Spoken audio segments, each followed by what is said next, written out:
Let's kick things off with male muscle mass. Men typically have more muscle mass than women, and it all comes down to hormones, specifically, testosterone.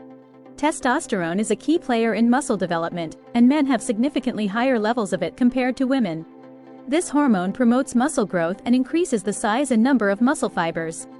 That's why, generally speaking, men can build bigger and stronger muscles more easily than women. This doesn't mean women can't be strong or muscular. It just means men have a bit of a hormonal advantage when it comes to packing on muscle. So, what does this mean in terms of strength and physical capabilities? With more muscle mass, men often have greater upper body strength, which helps in activities that require lifting, pushing, or pulling. This muscle mass also translates to higher power output and endurance in many physical activities. It's why men might excel in sports or tasks that demand strength and speed. However, it's important to note that muscle mass isn't everything. Flexibility, cardiovascular health, and technique also play crucial roles in overall fitness and performance. But there's no denying that testosterone-fueled muscle growth gives men a distinct edge in raw physical strength. Subscribe to Brain Blitz for more intriguing content and fun facts about the human body. Alright, let's dive into the fascinating world of brain structure and function. Did you know that male and female brains are wired a bit differently? One of the standout differences is in areas like spatial awareness and problem-solving skills. Studies have shown that men tend to have a larger parietal cortex, which is involved in spatial orientation and navigation. This might explain why some men are great at reading maps or finding their way around without getting lost. Additionally, men often excel in tasks that require visualizing objects in 3 dimensions, thanks to their brain's spatial processing capabilities.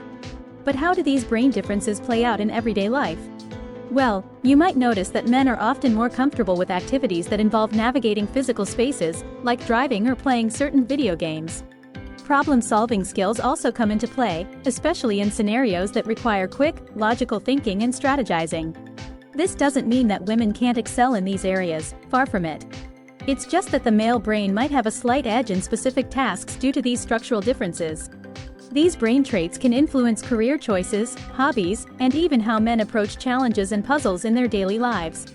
Let's talk about hair growth, and why it seems like men are always a step ahead, or hairier, when it comes to body and facial hair. The secret lies in androgen hormones, particularly testosterone. These hormones kick into high gear during puberty, triggering the growth of hair in various places like the face, chest, and back.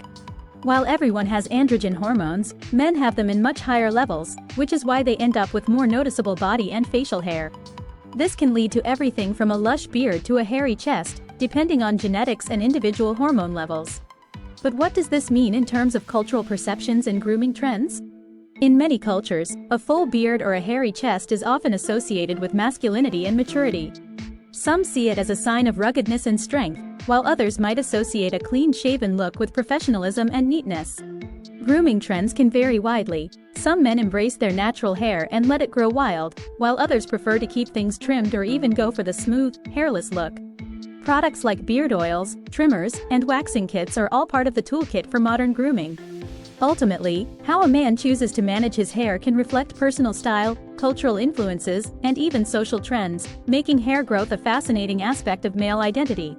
Let's dive into one of the most noticeable changes during puberty, the deepening of the voice.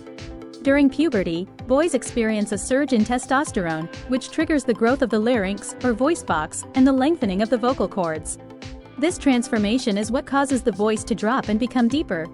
The larynx grows larger and protrudes at the front of the throat, often visible as the Adam's apple. This process can be pretty dramatic and sometimes a bit awkward, with the voice cracking as it settles into its new, deeper tone. But what's the big deal about a deeper voice? Well, socially and biologically, a deeper voice is often associated with maturity and masculinity. It's one of the signals that a boy is transitioning into manhood.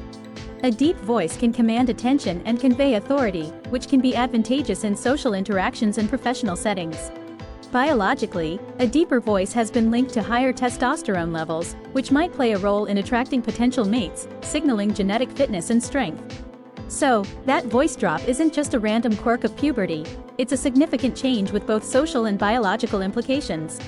Let's talk about the male reproductive system and some of its unique features. One of the standout aspects is sperm production. Did you know that men produce millions of sperm every single day? This constant production is a result of the seminiferous tubules in the testicles, which are working round the clock.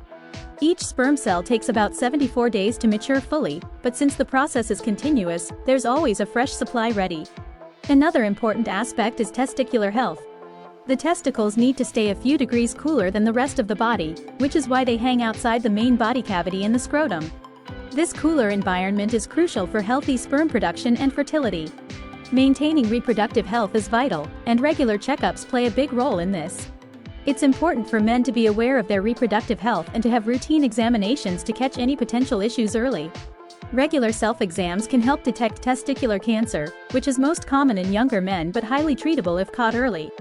Additionally, lifestyle choices like a balanced diet, regular exercise, avoiding smoking, and limiting alcohol can positively impact reproductive health. Staying informed and proactive about reproductive health can help ensure everything is functioning smoothly and reduce the risk of future complications. Let's chat about metabolism and why it often seems like men can eat more without gaining weight. On average, men have a higher metabolic rate compared to women. This is largely due to their greater muscle mass. Muscle burns more calories than fat, even at rest, so the more muscle you have, the higher your basal metabolic rate, BMR. Testosterone also plays a role, helping to build and maintain muscle mass, which in turn keeps the metabolism revved up. This means that men generally burn more calories throughout the day just by being alive and moving around. So, what does this mean for weight management and energy levels? For one, men might find it easier to manage their weight or lose weight compared to women, especially when they engage in regular physical activity that builds muscle. Higher metabolism also translates to higher energy levels, making it easier to stay active and fit. However, it's still important for men to maintain a balanced diet and regular exercise routine to keep that metabolic engine running smoothly. Just because the metabolism is faster doesn't mean it can't slow down with poor lifestyle choices. So, staying mindful of diet and fitness is key to leveraging that metabolic advantage. Let's dive into the fascinating world of pain perception and how it differs between men and women. Men and women experience pain differently due to a mix of hormonal and neurological factors. Testosterone, the primary male hormone, can actually increase pain tolerance, making men less sensitive to pain in some situations. On the flip side, women's pain perception is influenced by estrogen and progesterone, which can fluctuate throughout their menstrual cycle, sometimes making them more sensitive to pain. Additionally, brain structure and function also play a role, with some studies suggesting that men and women use different parts of their brains when processing pain. So, how does this difference in pain perception affect men's approach to injuries and healthcare? Men might be less likely to seek medical attention right away, thinking they can tough it out or that the pain isn't severe enough to warrant a doctor's visit. This can sometimes lead to delayed diagnoses and treatment, potentially making minor issues worse. On the other hand, men's higher pain tolerance can be an advantage in situations that require enduring discomfort or injury, like certain sports or physical labor. However, it's crucial for men to pay attention to their bodies and not ignore persistent pain, as it's often a signal that something needs medical attention. Regular checkups and listening to your body can help catch problems early, even if the pain doesn't feel overwhelming. We want to hear from you. Which fact surprised you the most? Do you have any additional interesting facts about the male body? Drop a comment below and share your thoughts. Don't forget to subscribe to Brain Blitz for more intriguing content and fun facts about the human body. If you enjoyed this video, please hit that like button and share it with your friends who might find it interesting. And if you haven't seen it yet, check out our previous video on double chin, 7 unbelievable ways to get rid of it. You won't believe how easy some of these methods are. Thanks for watching, and see you in the next video.